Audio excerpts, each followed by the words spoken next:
This is day 22 in the life of a college student. May pasok na naman tayo. Opo, oo, may pasok tayo.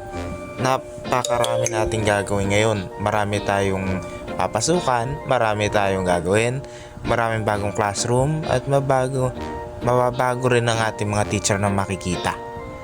So, ano pang hinihintay natin? Tara na.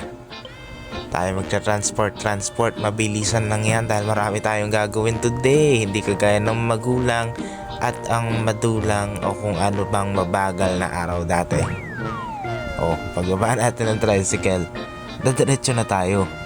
Classroom. Katapat ng CSS classroom natin. As in, opposite doors lang sila.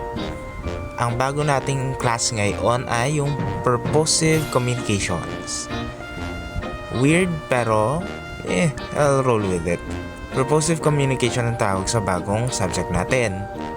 Basically, pag-aaralan natin kung paano yung flow ng isang conversation at ano yung formal at proper way to start and maintain na conversation. So basically, mag-aaral ulit ako ng English. Oo. Ito nga pala yung view sa tapat ng upuan ko. Kasi katabi ko mismo yung bintana. Ang ganda nga, kaso malamig gawa ng umuulan sa labas. Buti nga nakasakay ako ng tricycle at nakadating sa school nang hindi pa umuulan. Sinwerte ako niyan kasi hindi ako pwede magkasakit na kao. Pag hindi ako nakapasok, ako ang malulungkot. O di ko na i-record yung class. Na-record ko na lang kung anong naisulat doon sa aming whiteboard. Basically, notes siya. Kung ano yung message, sender, receiver, channel, at kung paano mag-flow ang isang conversation. Maraming point out dyan. Maraming na-point out na issues or points na naibigay si sir. Marami ka matutunan. Tignan mo lang yung blackboard, di ba? Kaso nga lang, tignan mo yung mukha ko.